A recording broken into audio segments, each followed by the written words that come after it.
Hello, xin chào tất cả các bạn đã quay trở lại với kênh của Rock F2P. Và trong tựa game Rise of Kingdom thì có lẽ ủ ạc đã không còn là một cái việc quá xa lạ đối với các bạn. Nhưng có lẽ những người chơi mới các bạn vẫn chưa thực sự hiểu làm thế nào để có thể ủ ạc hiệu quả, cũng như ủ ạc là sao, tại sao ai cũng kêu là cứ ủ ạc đi, hãy chơi server mới. Vậy thì hôm nay chúng ta sẽ cùng tìm hiểu về cách ủ ạc của năm 2021 nhé.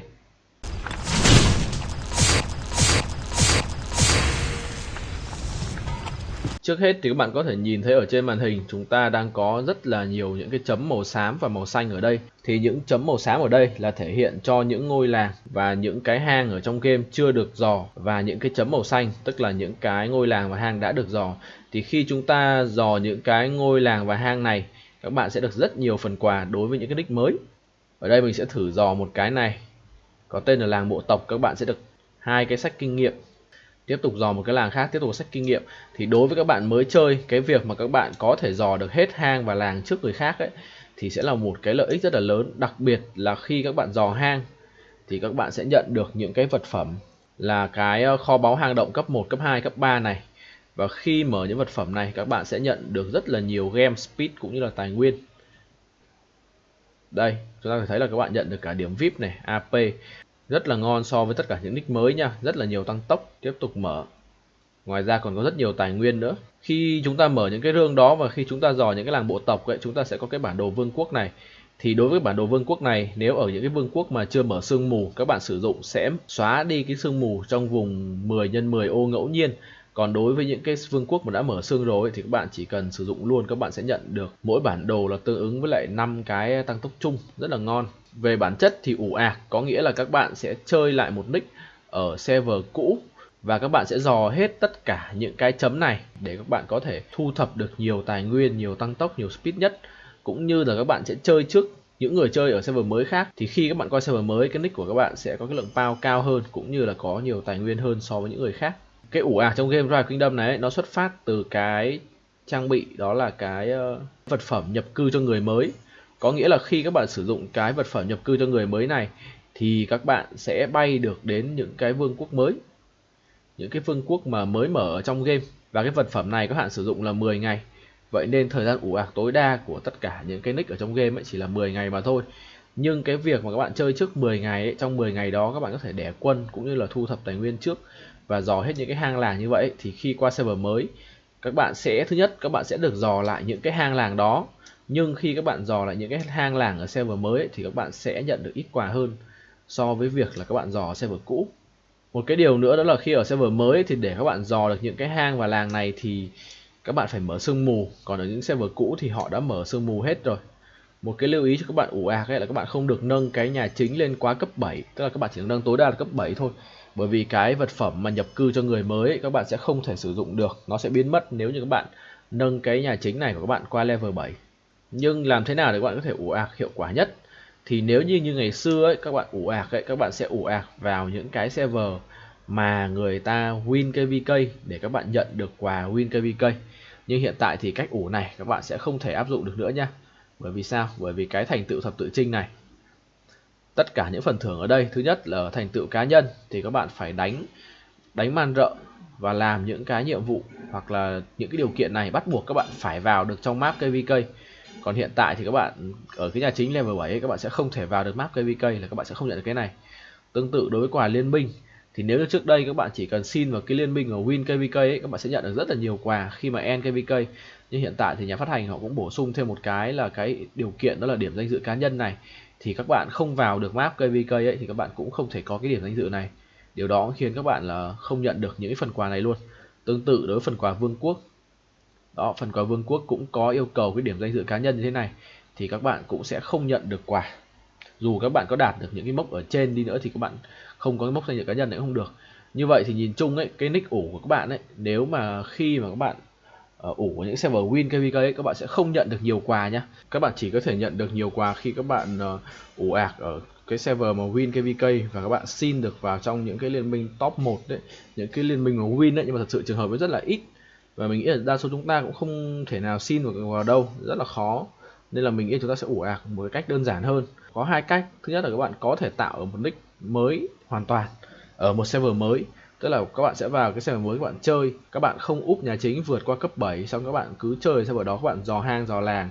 Thì ở ngày thứ hai của server mới các bạn sẽ có event Loha, thì các bạn sẽ đánh Loha ở cái server đó, đồng thời các bạn ngoại giao để các bạn xin, các bạn hit những cái đền, những cái đèo ở trong server mới đó.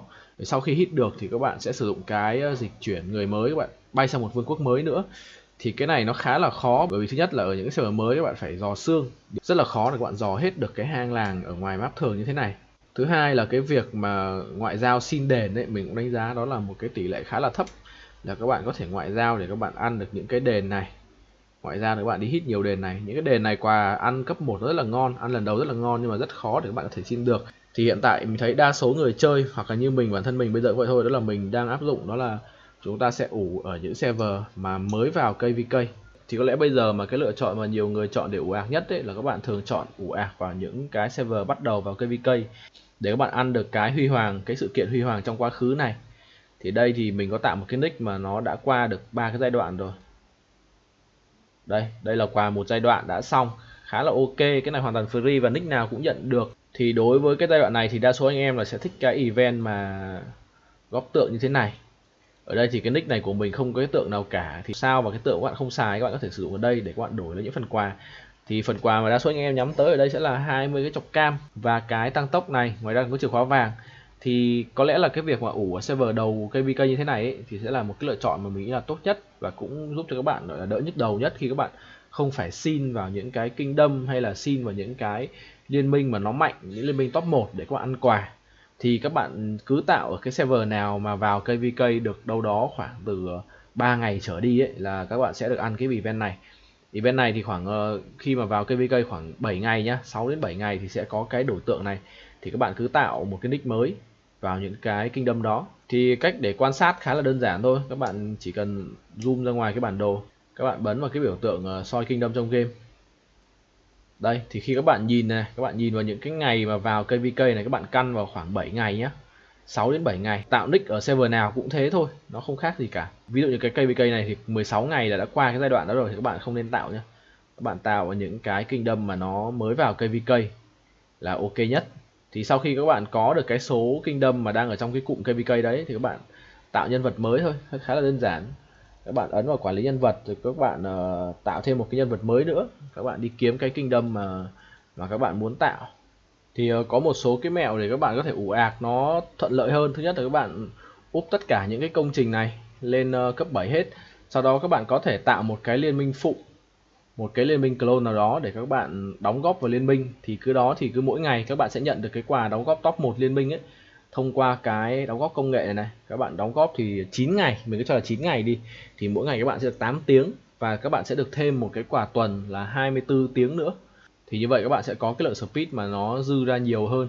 Còn về cái việc cái event Loha và dự trữ chiến lược ấy, thì thật sự là không phải lúc nào hai cái event đó nó cũng có, nên là mình nghĩ là đấy không cho vào cái việc là các bạn có thể lựa chọn được, mà các bạn có thể vào những cái liên minh ấy, xong các bạn kêu những cái người trong liên minh, người ta rally Loha hoặc là rally pháo đài ấy, các bạn hit những cái rương pháo đài và rương Loha thì rất là ngon. Sau đó thì các bạn đi qua server mới, thì khi qua server mới thì tầm khoảng ngày thứ tư hay ngày thứ năm thì đó là cái bệ thờ 1 nó sẽ mở, thì lúc đó các bạn phải tạo quan hệ trong khoảng 3-4 ngày đầu, để cái khi mà mở bệ ấy, các bạn xin hit được càng nhiều rương càng tốt, các bạn sẽ có rất nhiều game để tăng tốc. Việc các bạn sử dụng speed sớm để luyện lính trong game ấy, thì các bạn sẽ có đủ lính để các bạn thu thập nhiều tài nguyên hơn, thì cũng giúp cho các bạn chơi cái event mà đầu KVK ấy, có cái event là đổi tài nguyên để nhận rương ấy, nó cũng khá là ngon. Thì các bạn phải có nhiều T1 một chút để các bạn có thể đào red hàng ngày. Thì trung bình đối với 4 cái công trình ở trong game đạt cấp 7 ấy, thì các bạn sẽ nhận được là 300 đơn vị quân mỗi lần luyện.